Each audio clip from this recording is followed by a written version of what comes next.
Hello, hi Rajivji. Kamal here from merasangi.com and a warm welcome to you once again on our show Chat in Chai. Pranam Kamalji, always a pleasure to be here. Thank you. Pranam Rajivji, always a pleasure to have you on the show. A lot of our listeners send in a lot of queries also well in advance. Oh, So, sure, no problem. yeah. Go ahead, please.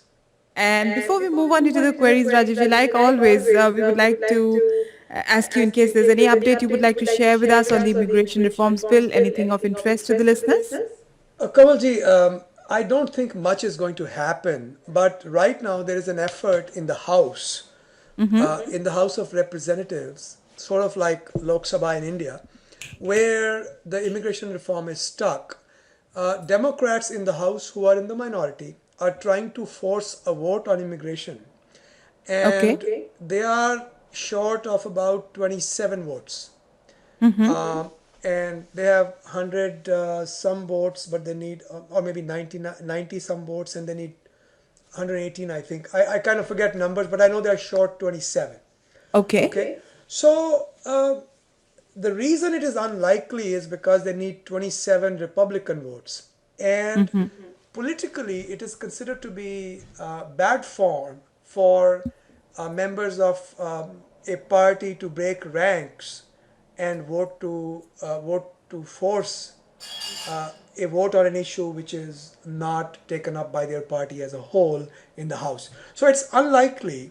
But what Democrats are doing is they're circulating a letter slash memo targeting about 30 Republicans, showing them how immigration reform is good for their specific jurisdictions, their districts.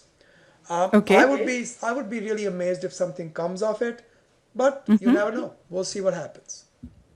Definitely. All of us are really, really waiting now for so many months for a real positive outcome and something more concrete. Kamalji, Hanji. you are fortunate. You did not have to read 1200 pages of the Senate passed bill. Senate Uh-huh. passed a bill, and I read every single page of those 1200 pages. Oh my. Mind numbingly boring reading. But Uh-huh. if it is the new law, it affects people, it affects our clients, so we need to know what the mind of Congress is. But it doesn't look Definitely. like it's going anywhere. Probably we'll have another 1000 pages more to read in a few days. Oh my. Okay. So, Rajivji, we now move on to some queries. This is a listener who's written in. My family immigrated 2 years ago, and we always listen to the Hindi radio show. And I really appreciate Mr. Khanna's taking out time and commenting on the most acute immigration issues, he writes. Further, there's another query sent in by a listener who says, I am in H-1B visa. My wife is dependent, has the dependent visa H-4.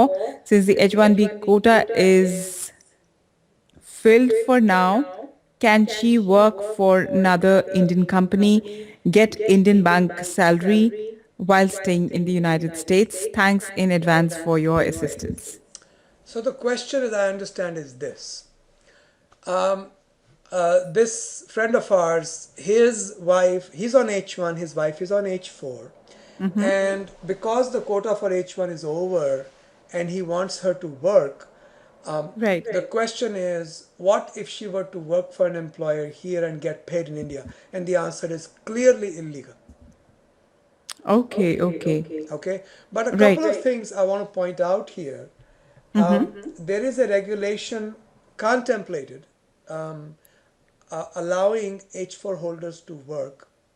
Okay. And I think they are thinking if the H1 holder is a STEM degree holder, Uh-huh. science, technology, engineering, mathematics. If you are a STEM degree holder, government is trying to, Obama administration is trying to pass a regulation allowing H4 people to work. Okay. Yes, yes, yes. So how long that will take, we do not know. Regulations have a way of taking time. There are certain procedures that have to be followed. Some of them can be expedited, some not. Okay. So Okay. one thing to keep in mind is there may be the H4 work authorization option. When that will come, whether it will be 3 months, 6 or 10, I do not know. But it is in the works. It has been publicly announced. I have Okay. made some comments about that on my LinkedIn page as well as on our homepage immigration.com, also on our blogs. So go to immigration.com or look for my name, Rajiv, Rajivs as in Sam, last name Khana, Khanna, जिसको कि हिंदी में खन्ना बोलते हैं लेकिन यहाँ पे खाना बोलते हैं, ठीक है.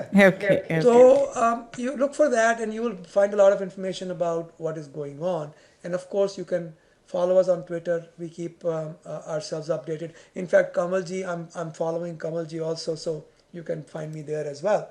Definitely. So we'll see how this pans out, but there is a gray area, and one of the lawyers in one of our discussion forums was having a discussion. She felt that if you were working for a company that was stationed outside the US, let's say you were working for an Indian company who has no connection with USA, only doing their work, it was okay for you to get paid here. And I think even that is a little dicey, because if the work is being performed on the US soil, government Right, can take the position that this is income generated in USA.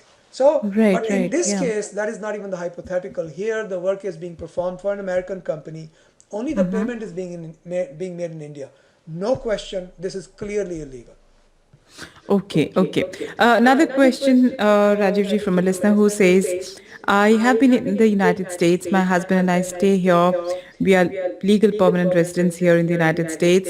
We are citizens here in the United States. And a lot of my friends have been visiting me here in the United States. One of them now wants to look for a job and eventually settle down here. Is there a way out if I could help her? In the sense that if I could bring her over and then she starts looking for a job here, or would that be illegal? When you say bring her over, that implies more control than you really have, Uh-huh. because all you can do is assist them if the consulate so asks with a affidavit of support. Remember, affidavit of support is not needed for tourist visas, but she can come on a tourist visa, and you could assist only to the extent of perhaps extending an invitation to come visit and or to provide a affidavit of support. But to enter USA on a tourist visa with a preconceived intention of looking for a job is almost certainly fraud. Okay. Okay? If somebody comes to visit and after a few months they hit upon a chance to get a job, that's different. But if you enter the United States with a preconceived intention to look for a job, that is almost certainly fraud. Okay, okay. So, Rajivji, these were the queries sent in by listeners. In case they do have any further queries on the questions they've sent, they can certainly write into us at kamal@mirasengi.com, and they can reach you as well. And for the day today, Rajivji, these were the queries. Thank you so much once again for your time. Thank you, ma'am. Good talking to you. Good talking to you as always, Rajivji. Have a great day ahead. Bye bye. Bye bye, Raj. Every other Thursday at 12:30 p.m. Eastern Standard Time, we host free community conference calls. Everybody is welcome to join. Some people post questions ahead of time. You can take membership in our forums. All of the details are there on our website, immigration.com. You can take membership ahead of time, and you know, it's instantaneous. It happens right away. And post your questions beforehand, or you can just log in. The phone number and all are provided: 202 800 8394, 12:30 Eastern Standard Time every other Thursday. We have free apps for both Apple iOS platform for your iPhones and iPads, as well as for Android. Just look for immigration.com, the period dot, and the application should show up.